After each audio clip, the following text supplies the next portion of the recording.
So guys, पिछले दो video में हमने बहुत ही अच्छे से बात कर ली है कि आखिरकार आप प्रॉफिट एंड लॉस स्टेटमेंट है उसे कैसे पढ़ सकते हो, बैलेंस शीट क्या है उसे कैसे पढ़ सकते हो। तो आज की इस वीडियो में हम जो कैश फ्लो स्टेटमेंट है उसे कैसे पढ़ सकते हैं उसी के बारे में बात करेंगे। सो हाय गाइस, मैं हूं कपिल सोंती। स्वागत है आपका मेरे चैनल पर, जहां पर आपको मिलता है इन्वेस्टमेंट, पर्सनल फाइनेंस और बिजनेस रिलेटेड कंटेंट, जिसका मेन फोकस है 1 मिलियन लोगों को फाइनेंशियल फ्रीडम अचीव करवाना।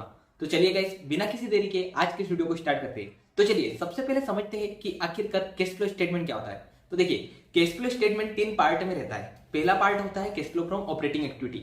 इसमें जो डे टू डे बिजनेस से जो भी इनकम जनरेट होती है ना, वो सारी की सारी आती है। और इसके बाद में जो सेकंड पार्ट होता है वो होता है cash flow from investing activity. इसमें जो कंपनियां इन्वेस्टमेंट करती है, लाइक कैपिटल एक्सपेंडिचर करा या फिर किसी दूसरी कंपनी में इन्वेस्टमेंट किया, या फिर मान लो कहीं दूसरी कंपनी में इन्वेस्टमेंट किया था उसको बेच दिया, या फिर मान लो कोई प्लांट अब थोड़ा पुराना हो गया तो उसको बेच के नया प्लांट ले लिया, तो वो सारे का सारा जो कैश फ्लो होता है ना, वो इस फील्ड में आता है। इसके बाद में आता है कंपनी का cash flow from financing activity, जिसमें जो कंपनी अपने आप को फाइनेंस करवाती है ना, वो सारे का सारा कैश फ्लो यहीं पे आता है। लाइक कंपनी ने शेयर्स इशू किए, कंपनी ने बोरोइंग उठाई कहीं पे, या फिर कंपनी ने बाईबैक किया, या फिर कंपनी ने बोरोइंग को चुका दिया, तो ये सारे के सारे फाइनेंसिंग एक्टिविटी में आते हैं। अब देखो यार, कैश फ्लो स्टेटमेंट इंपॉर्टेंट क्यों हो जाता है। तो देखो, जो प्रॉफिट एंड लॉस स्टेटमेंट और बैलेंस शीट है ना, उनको इन्फ्लेट किया जाता है। देखिए मैं आपको एग्जांपल से समझाता हूँ। सो अगर देखिए मुझे प्रॉफिट एंड लॉस स्टेटमेंट को बढ़ाना है, या लाइक मुझे मेरा प्रॉफिट बढ़ाना है, तो सीधी सी बात मैं क्या करूंगा कि जितनी भी मेरी सेल्स है ना, वो क्रेडिट पे बुक करवा दूंगा। हो सकता है मैं रियल सेल करूं या फिर नहीं करूं, बट मैं क्रेडिट पे सेल बुक करवा दूंगा। लाइक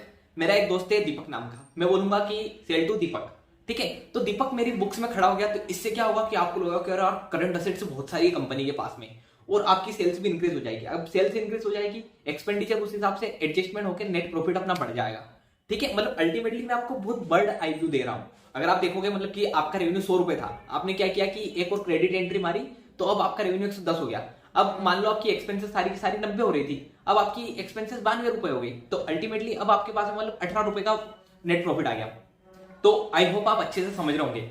अब इससे क्या होगा कि एक तो आपका सेल्स इंक्रीज हो गई, नेट प्रॉफिट इंक्रीज हो गया, मतलब आपने प्रॉफिट एंड लॉस स्टेटमेंट को अपना अच्छा स्ट्रॉन्ग कर लिया कि भाई अपना प्रॉफिट एंड लॉस स्टेटमेंट बहुत ही स्ट्रॉन्ग है।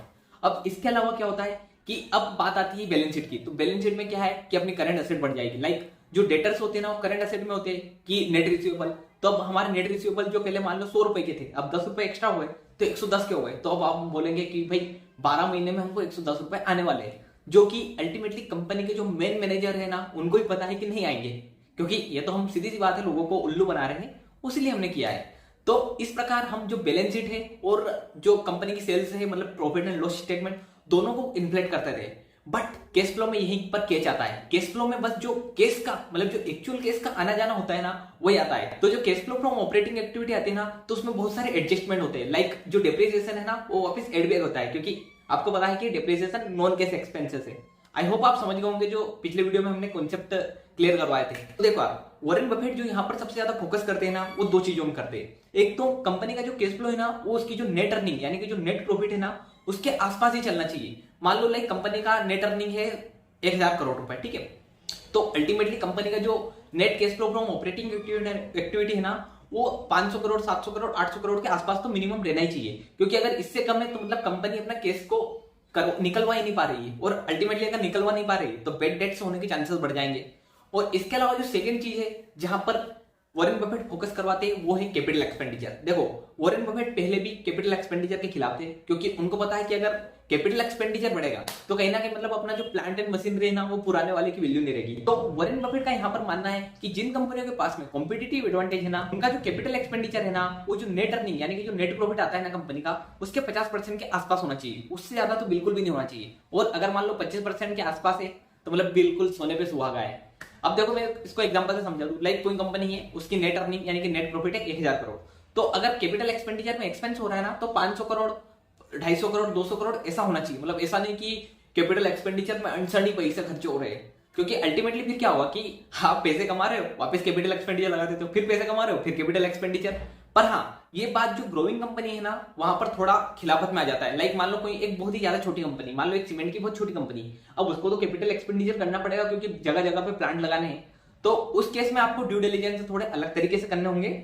बट जैसे कि जो एक कार कंपनीज होती है, मतलब ऑटो सेक्टर, इसमें आप देखोगे ही सही कि कैपिटल एक्सपेंडिचर उनका बढ़ता ही रहता है, और ये दिखाता है कि साइक्लिकल इंडस्ट्रीज हो जाती है। और सीमेंट का भी मैंने एग्जांपल लिया, तो वो भी एक तरीके से साइक्लिकल इंडस्ट्रीज ही है।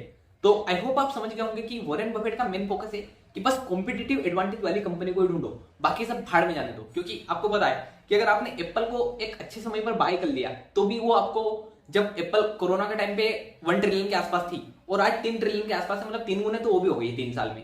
जबकि मतलब लोग बोलेंगे कि भाई 1 ट्रिलियन मतलब इंडियन इकोनॉमी 3 ट्रिलियन की और कंपनी एप्पल ही अकेली 3 ट्रिलियन की। तो आई होप आप समझ रहे होंगे कि लोग जहां पे सोचते नहीं है ना, वहां पर भी कंपनी के जो अगर फाइनेंशियल्स और कॉम्पिटिटिव एडवांटेज है तो कंपनी की वैल्यूएशन कहीं ना कहीं बढ़ा देते हैं। तो चलिए अब आखिरकार हम बात कर लेते हैं कि वॉरेन बफेट आखिरकार कंपनी को वैल्यू कैसे करते हैं। तो देखो यार, वॉरेन बफेट सीधी सी बात है डीसीएफ मेथड यानी कि जो डिस्काउंटेड कैश फ्लो मेथड है ना, उसका यूज करते हैं।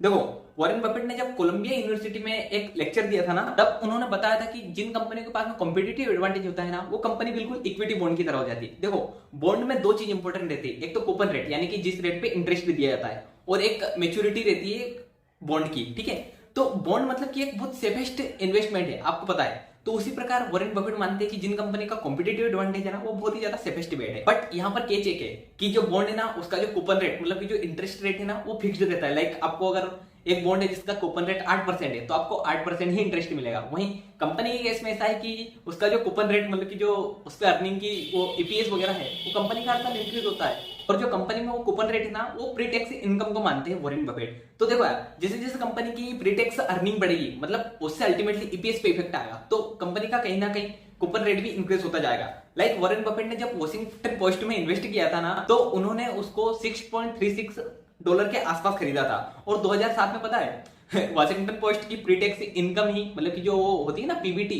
प्रॉफिट बिफोर टैक्स, वो पता है वो कितनी थी? वो थी $54 पर शेयर। मतलब आई होप आप समझ रहे होंगे कि उन्होंने $6 पर तो शेयर ही खरीदा था और $54 मतलब उससे earning pre tax earning per share आ रहा है। और हाँ यार देखो यार, डीसीएफ मेथड है ना, उसको मैं डिटेल में किसी और वीडियो में समझा दूंगा। चलिए अब समझते हैं कि आखिरकार आपको किसी भी कंपनी को राइट टाइम पर क्यों बाय करना चाहिए। देखो यार, वॉरेन बफेट के पोर्टफोलियो में एक इन्वेस्टमेंट है कोका कोला। उन्होंने उसको 1987 जब मार्केट गिरा था ना, तब खरीदा था, और तब उन्होंने उसको $6.50 पर शेयर के आसपास खरीदा था। तो और अगर उसको तब से लेकर 2007 तक का अगर आप रिटर्न देखोगे ना उस कंपनी पर, तो वो है कंपनी का 39% पर एनम कंपाउंडेड ग्रोथ। मतलब आप समझ रहे हो 39% के आसपास का उसने रिटर्न दिया है। और इसी कंपनी को अगर वॉरेन बफेट 1990 में जब इसके एक शेयर की प्राइस $21 के आसपास चली गई थी, तब खरीदते, तो तब से उनका रिटर्न 2007 तक सिर्फ 22% पर एनम के आसपास ही होता। तो मतलब आप समझ सकते हो कि अगर हम जब मार्केट गिरता है तब अगर हम किसी अच्छी कंपनी में इन्वेस्ट कर देते हैं ना, तो वो बहुत ही अच्छा रिटर्न दे जाती है। तो लाइक जैसे कोरोना जैसी सिचुएशन, 2008 जैसी सिचुएशन, अगर ऐसी सिचुएशन आती है ना, तो हमेशा अपने पास में केस रखो। देखो यार, मैं हमेशा बोलता हूं कि आपको एफडी में इन्वेस्ट नहीं करना चाहिए, बट अगर आप एक हार्डकोर इन्वेस्टर हो लाइक मेरे जैसे, तो आपकी जो कैपिटल है ना, लाइक मान लो आप हर महीने मान लेते हैं 20,000 रुपए के आसपास आप इन्वेस्ट करते हो, तो 20,000 में से जो 2,000 का अमाउंट है ना, उसको एफडी में लगा दो। क्योंकि मान लो कि कोरोना जैसी सिचुएशन आ गई, तो क्या है कि एफडी तुड़वा लोगे, ज्यादा से ज्यादा चार्जेस नहीं लगेंगे। बट अगर आपको उस समय पर अच्छी कंपनी मिल गई, लाइक कोरोना के टाइम पे आपको पता है कि अच्छी से अच्छी कंपनी की बहुत ही ज्यादा बार्गेन प्राइस पे मिल रही थी, तो अगर ऐसी कंपनी मिल जाती है तो कहीं ना कहीं हमारे रिटर्न एनहेंस कर देती है। अब देखो यार, एफडी से अगर नॉर्मली मान लो कि ठीक है मार्केट नहीं गिरा, तो हमको 6-7% तो मिलेगा। बट देखो यार, ये जो सलाह है ना, ये बिल्कुल मैं हार्डकोर इन्वेस्टर को दे रहा हूँ। ऐसा नहीं कि आप अभी से बोल दोगे कि भाई ने तो बोला कि एफडी में इन्वेस्ट कर दे। देखो, अगर आप नॉर्मल इन्वेस्टर हो तो सीधी सी बात, अगर आपको शॉर्ट टर्म के लिए इन्वेस्ट करना है तो एफडी बेस्ट है, और अगर लॉन्ग टर्म के लिए तो आप इंडेक्स फंड में लगा दो, अगर आप बहुत ही नॉर्मल इन्वेस्टर हो, जैसे आपके मम्मी पापा के पैसे लगा रहे हो तो। ठीक है, अब देखो यार, इसके बाद में एक और क्वेश्चन आता होगा मन में कि भाई तूने ये तो बता दिया कि कब खरीदना है, अब ये भी बता दे कि बेचना कब है। तो देखो, वॉरेन बफेट का तो मानना है कभी बेचना ही नहीं चाहिए, बट 3 सिचुएशन अगर हो जाती है तो बेच देना चाहिए। एक तो मान लो कि आपको बहुत ही ज्यादा पैसों की जरूरत है, लाइक मान लो कि कोरोना जैसी सिचुएशन ही आ गई, आपकी कंपनी ने ऑलरेडी 20 गुना 30 गुना के आसपास रिटर्न दे दिया है, और अब आपको चाहिए कि यार एक अच्छी अपॉर्चुनिटी मिल रही है और मेरे घर में कैश की भी जरूरत है। सीधी सी बात है भाई, उससे कौन सी अपने को शादी करनी कंपनी से, बेच दो अगर कैश की जरूरत है या फिर अच्छी अपॉर्चुनिटी मिल गई तो। सेकेंड है, मान लो अगर कंपनी का कॉम्पिटिटिव एडवांटेज ही खत्म हो गया, लाइक अगर इस समय पर कोई ऑयल कंपनी में इन्वेस्ट कर रहा है कि इसके पास तो कॉम्पिटिटिव एडवांटेज है कि ये तो सस्ते में बना के बेच देती है, तो भाई पागल हो तुम, थोड़े दिनों बाद ऑयल वगैरह सब खत्म हो जाएगा, फिर क्या ही तुम मतलब कि उसमें कॉम्पिटिटिव एडवांटेज खेलोगे।